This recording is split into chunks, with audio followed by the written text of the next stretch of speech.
to survive now when I look in your heart. एक, ठंडे पानी की बजाय गर्म पानी क्यों जल्दी जमता है? कभी कभी गर्म पानी ठंडे पानी की बजाय ज्यादा जल्दी बर्फ बनता है। लेकिन क्यों? कई सदियों से वैज्ञानिक इस पर अध्ययन कर रहे थे। कभी गर्म पानी ठंडे पानी की बजाय ज्यादा जल्दी बर्फ बनता है। लेकिन क्यों? कई सदियों से वैज्ञानिक इस पर अध्ययन कर रहे थे। अब इसका एक और जवाब सामने आया है। ऐसा पानी में उपस्थित अशुद्धियों का ही कारण हो सकता है। पानी का तेजी से बर्फ बनना जिस प्रभाव के कारण होता है उसे मपम्बा प्रभाव कहते हैं। इस प्रभाव का नाम मपम्बा प्रभाव इसलिए पड़ा क्योंकि इसे तंजानिया स्कूली विद्यार्थी इरास्टो मपम्बा ने खोजा था। 1960 के दशक में मपम्बा ने यह खोजा था कि आइसक्रीम के मिश्रण को फ्रिज में ठंडा करके रखने की बजाय गर्म रखने पर ज्यादा जल्दी जमता है। भौतिकविदों ने इस प्रभाव की व्याख्याएं प्रस्तुत की। जैसे यह कहा गया कि गर्म पानी में से पानी भाप बनकर उड़ता है जिससे गर्म पानी का आयतन कम हो जाता है। एक व्याख्या यह थी कि ठंडे पानी पर बर्फ की पतली कुचालक परत जम जाती है जिसके कारण शेष पानी धीरे धीरे ठंडा होता है। यह भी कहा गया कि गर्म व ठंडे पानी में घुले हुए पदार्थों की मात्रा में अंतर की वजह से ऐसा होता होगा। वैसे यह भी कहा गया है कि यह प्रभाव हमेशा नंजर नहीं आता। कभी कभी ठंडा पानी पहले जम जाता है।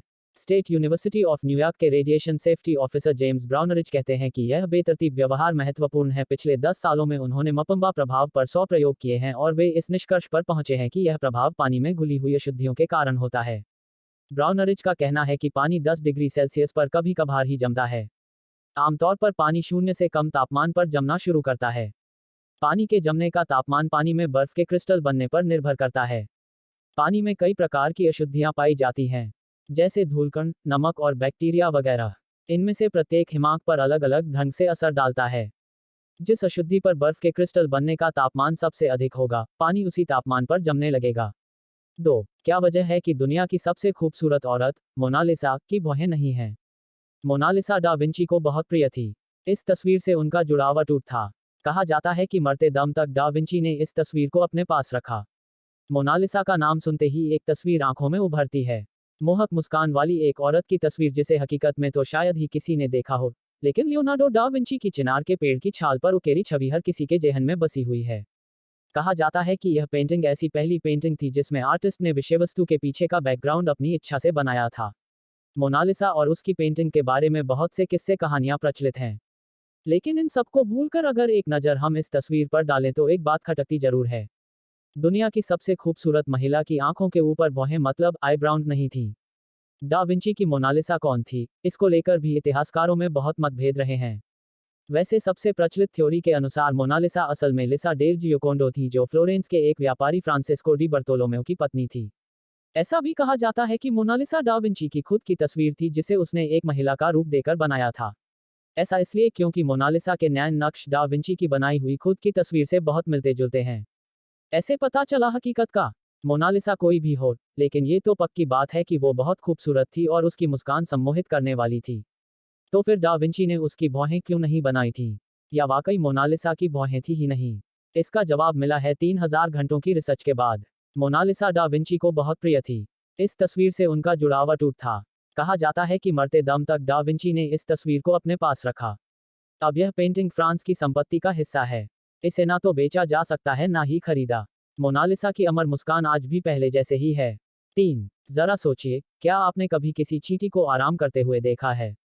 जबकि अधिकांश चींटियां जिन्हें हम दिन प्रतिदिन के आधार पर देखते हैं, परिभाषा के अनुसार कड़ी मेहनत करने वाली होती हैं, किसी को आश्चर्य होता है कि क्या उन्हें कभी कोई खाली समय मिलता है। क्या हमारे 6 पैर वाले दोस्तों को व्यस्त सप्ताह के बाद सोफे पर वापस लात मारने या लंबी रात के बाद कुछ अच्छी नींद के लिए लेटने की समान भावना का अनुभव होता है? इसका उत्तर हाँ है। हालांकि अधिकांश चींटियों के सोने का व्यवहार 8 घंटे की नॉकआउट की तुलना में अधिक पावर नैप जैसा दिखता है। कई तरह के अध्ययनों से पता चला है कि श्रमिक हर 12 घंटे में 8 मिनट के आराम से लेकर एक दिन में 250 से अधिक 1 मिनट की झपकी तक कहीं भी ले सकते हैं, अक्सर अनियमित अंतराल पर। जबकि संख्या काफी भिन्न होती है, वे शाही सोने के कार्यक्रम की तुलना में कम होती हैं। क्वींस अक्सर अधिक नियमित, लंबी और गहरी नींद के चक्रों का आनंद लेंगी जो प्रतिदिन 9 घंटे तक चल सकती हैं, एक साधारण कार्यकर्ता के आराम की मात्रा का 2 गुना। रात में आधिकारिक समारोहों और पर्व रात्रिभोजों में भाग लेने से पहले एक दिन में 300,000 अंडे देना निश्चित रूप से कुछ अच्छी नींद के लिए एक अच्छा औचित्य प्रतीत होता है। श्रमिकों के पक्ष में पावर नैपिंग व्यवहार यह सुनिश्चित करने में मदद करता है कि कॉलोनी की रक्षा और सेवा करने के लिए किसी भी समय पर्याप्त कार्यकर्ता चींटियां जाग रही हैं। सोने के समय में यह विसंगति दीर्घकालिक परिणाम देती है। एक श्रमिक चींटी आमतौर पर केवल 6-12 महीने तक जीवित रहती है, जबकि एक रानी 6 साल तक जीवित रह सकती है। कुछ एलिज़ाबेथन रानियों को इसे 45 तक बनाते हुए भी देखा गया है। अधिकांश अन्य कीड़े भी किसी न किसी प्रकार की नींद या आराम करने के व्यवहार का प्रदर्शन करते हैं। फल मक्खियां विशेष रूप से बाहर खड़ी होती हैं, क्योंकि उनकी नींद की प्राथमिकताएं मनुष्यों के समान ही होती हैं।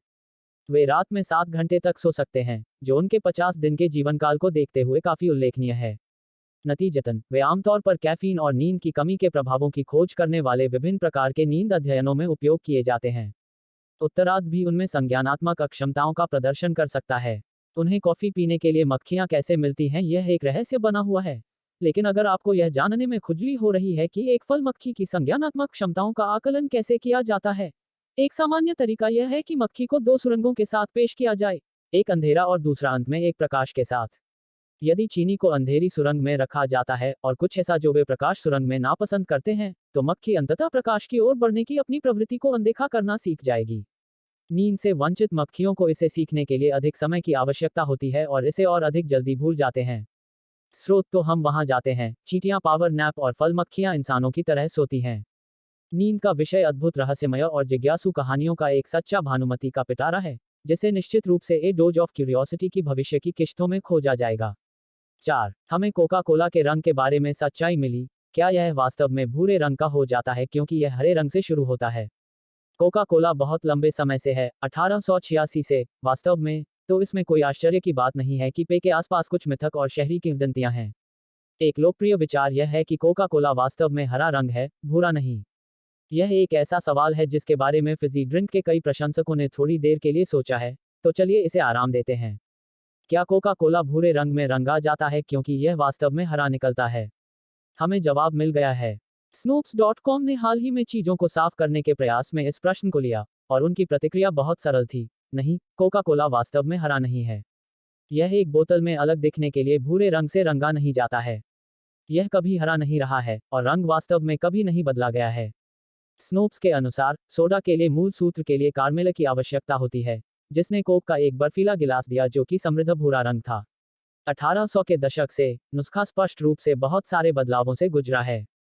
फिर भी, उन परिवर्तनों में से किसी ने भी रंग को प्रभावित नहीं किया है। 5. पेरेंटिंग वेबसाइट बेबी सेंटर के आंकड़ों के मुताबिक, पहली बार, मोहम्मद संयुक्त राज्य अमेरिका में लड़कों के लिए शीर्ष 3 सबसे लोकप्रिय बच्चों के नामों में से एक है। मोहम्मद पिछले साल से 4 स्थान ऊपर तीसरे स्थान पर है। बेबी सेंटर की रैंकिंग में नाम लगातार चढ़ता जा रहा है और पहली बार 2021 में शीर्ष 10 में प्रवेश किया।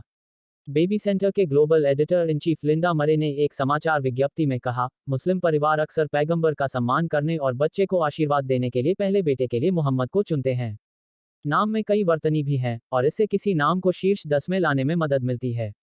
जैक्सन को पीछे छोड़ते हुए लियाम लड़कों के लिए सबसे लोकप्रिय नाम था, जिसने सूची में शीर्ष पर लगातार 6 साल बिताए थे। सोफिया लड़कियों के लिए नंबर 1 रही, एक दशक को शीर्ष पसंद के रूप में चिन्हित किया। बेबी सेंटर का कहना है कि इसका डेटा लगभग 9 लाख माता पिता से आता है जिन्होंने 2021 में संगठन के साथ अपने बच्चे का नाम साझा किया। इसकी रैंकिंग में ऐसे नाम भी शामिल हैं जो एक जैसे लगते हैं लेकिन कई वर्तनी हैं, जैसे मोहम्मद और मोहम्मद। सामाजिक सुरक्षा प्रशासन भी अमेरिका में पैदा हुए सभी बच्चों के रिकॉर्ड का उपयोग करके बच्चों के नामों की लोकप्रियता को रैंक करता है। लेकिन एजेंसी प्रत्येक अद्वितीय वर्तनी को एक अलग नाम के रूप में मानती है। एजेंसी ने अपनी सूची जारी नहीं की है, लेकिन सामाजिक सुरक्षा डेटा से पता चलता है कि मोहम्मद 2003 में नंबर 920 से बढ़कर 2021 में नंबर 645 हो गया। एजेंसी उस रैंकिंग में विभिन्न वर्तनी शामिल नहीं करती है। बेबी सेंटर के अनुसार अरबी मूल के नाम बढ़ रहे हैं। जैसे ही मोहम्मद लड़कों के लिए शीर्ष 10 में शामिल हुआ, आलिया ने लड़कियों के लिए शीर्ष 10 में जगह बनाई। स्कॉटिश नाम इसला भी चढ़ रहा है, पिछले साल से 38 स्पॉट ऊपर। एलेनोर और माइल्स दूसरे सबसे तेज चढ़ाई वाले नामों के लिए बंधे थे। बेबी सेंटर की रैंकिंग के अनुसार, इस साल लड़कों और लड़कियों के लिए शीर्ष 10 बच्चों के नाम हैं।